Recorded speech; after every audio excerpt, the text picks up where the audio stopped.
Vous avez remarqué comme en ce moment au cinéma, on se bouffe un nombre incalculable d'adaptations de grands mythes, de grandes narrations. On a récemment eu le droit au Livre de la jungle, on aura bientôt le droit à La Belle et la Bête, et aujourd'hui c'est Tarzan qui a le droit à une nouvelle adaptation en film live à quelques années, beaucoup d'années après l'adaptation avec Christophe Lambert. Mais de mon point de vue, il n'y a qu'un seul vrai Tarzan et c'est Brendan Fraser dans le Georges de la jungle. Je vous conseille largement de voir cette pépite d'absurdité, c'est un excellent film. Mais aujourd'hui, nous allons parler de Tarzan en 180 secondes. Sorti le 6 juillet 2016 et réalisé par David Yates, notamment responsable d'Harry Potter, et je dis bien responsable, ce Tarzan nous raconte l'histoire de Tarzan après Tarzan, j'ai envie de dire, lorsqu'il mène une vie paisible en Angleterre après sa rencontre avec Jane, et qui va devoir renouer avec ses origines animales lorsque Léon Rome, un émissaire du roi belge, menace la population du Congo. C'est pas terrible, c'est même un peu de la merde.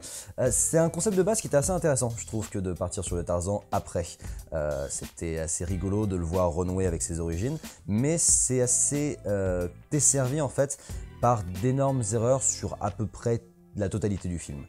Déjà, on a un film qui me donne l'impression, moi, d'être complètement hors de son temps. J'entends par là qu'il est cheap as souhait. On a l'impression d'avoir un film des années 90 dans le mauvais sens du terme. Un mauvais Robin des Bois version Kevin Costner. J'y reviendrai parce qu'il y a 2-3 similitudes qui m'y ont fait penser. On a des effets spéciaux qui sont plutôt jolis, mais qui sont excessivement mal incrustés. Et du coup, ça donne vraiment une globalité d'univers, une globalité de jazz qui fait très très fake, très très faux. Et il y a un paquet de plans en fait où il s'arrête dans la savane à contempler les animaux qui passent à côté d'eux, et ben non quoi, on n'y croit pas.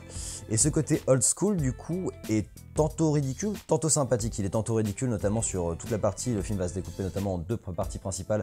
D'un côté Jane avec Christoph Waltz, le méchant, du coup qui est complètement ridicule parce que c'est le genre de phrase avec Ariane dans le Pirates des Caraïbes où ouais mon copain va venir me sauver, et ça ne se fait plus, ça se faisait dans les années 90 mais ça ne se fait plus et à raison.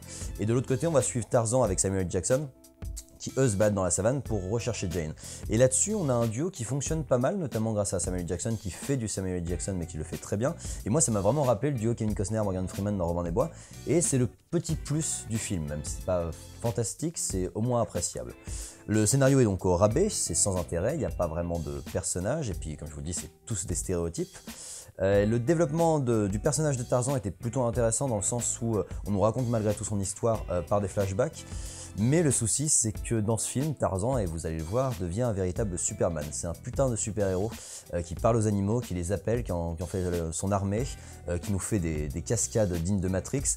Et autant il y a certains moments où on l'accepte, autant au début on se dit allez, pourquoi pas, vas-y, fais tes trucs. Autant à la fin, ça devient complètement absurde tant il envoie une armée entière d'animaux sur une ville et tu te dis, mais déjà tu casses tout. Puis en plus, non, enfin, tu n'appelles pas les crocodiles, faut arrêter les conneries.